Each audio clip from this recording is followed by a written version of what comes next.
Drama serial गुलाम बादशाह सुंदरी तो हर गुजरते दिन के साथ ही बहुत इंटरेस्टिंग होता जा रहा है क्योंकि बादशाह की दीवानगी में दिन ब दिन इजाफा हो रहा होता है।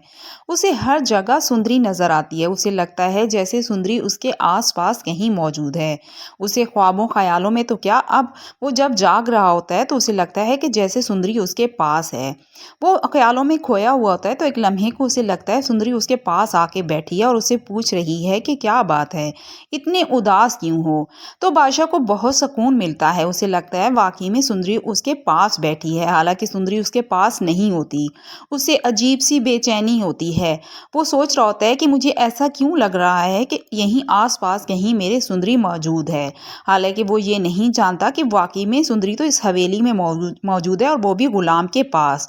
वो उस पायल को देखकर हर वक्त सुंदरी को याद कर रहा होता है, लेकिन उसकी बेचैनी और बेताबी को उसके अलावा कोई नहीं समझ पा रहा होता। वो परेशान होता है कि अगर उसने जल्द से जल्द सुंदरी को ना ढूंढा तो उसकी शादी उसके बाबा उसकी कजन से करवा देंगे, जो कि वो हरगिज भी नहीं करना चाहता। बादशाह हर वक्त सुंदरी की उस पायल को देखता रहता है जो कि उसकी उसकी गाड़ी में रह गई थी।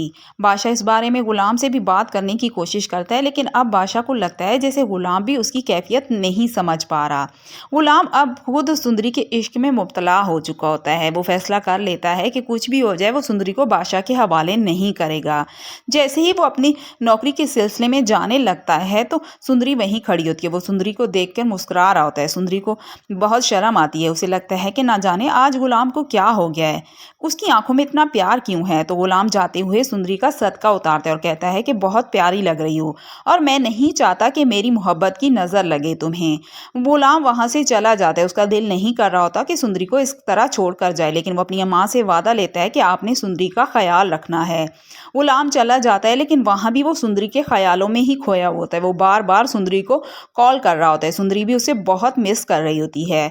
वो गुलाम से कहती है मैं तुम्हारी शराफत और सादा दिली की दीवानी हो गई हूँ, मुझे तुमसे बहुत मोहब्बत है। अब तो मुझे लगता है कि मैं तुम्हारे बगैर जिंदा नहीं रह पाऊंगी। तो गुलाम कहते हैं क्या वाकई में मुझे भी लगता है कि सुंदरी अब मैं तुम्हारे बगैर एक पल भी नहीं रह सकता। मुझे बहुत मुश्किल लग रहा है ये वक्त जब मैं तुमसे दूर हूँ। तो सुंदरी मुस्कुराने लग जाती है और कहती है कि अब बस भी कर दें और सो जाएं और मुझे भी सोने दें। सुंदरी कॉल बंद कर देती है, लेकिन जैसे ही दोबारा से फोन बजता है तो उसे लगता है शायद गुलाम की कॉल है, लेकिन ये उसकी गलत फहमी होती है। वो जैसे ही बेदहानी में हेलो बोलती है तो दूसरी तरफ तो बादशाह होता है। उसकी आवाज़ सुनकर हैरान हो जाता है कि ये कौन है जो गुलाम के नंबर से मेरी कॉल रिसीव कर रही है। जैसे ही वो उसकी तरफ मुतवज्जो होता है तो सुंदरी परेशान हो जाती है। जब वो कहता है कि तुम कौन हो तो सुंदरी को लगता है जैसे उसे बहुत बड़ी गलती हो गई है। वो बादशाह का नंबर देखती है तो उसके हाथ पाँव फूल जाते हैं। उसे कुछ समझ नहीं आती और वो फौरन से कॉल बंद कर देती है। तो बादशाह भी हैरान होता है कि गुलाम ने उसे क्यों छुपाया है। अभी तक वो लड़की गुलाम के साथ है, लेकिन गुलाम उसे क्यों नहीं बताना चाह रहा। एक लम्हे को बादशाह को लगता है ये आवाज़ तो सुंदरी की थी, लेकिन वो समझता है कि उसका वहम है। आजकल वो ज़्यादा ही कोई सुंदरी के बारे में सोच रहा है, इसलिए उसके साथ ऐसा हो रहा है। तो व्यूअर्स, इससे आगे मजीद क्या होगा देखिए हमारी आने वाली वीडियो में, और प्लीज़ हमारे चैनल को सब्सक्राइब और वीडियो को लाइक करना मत भूलिएगा। शुक्रिया।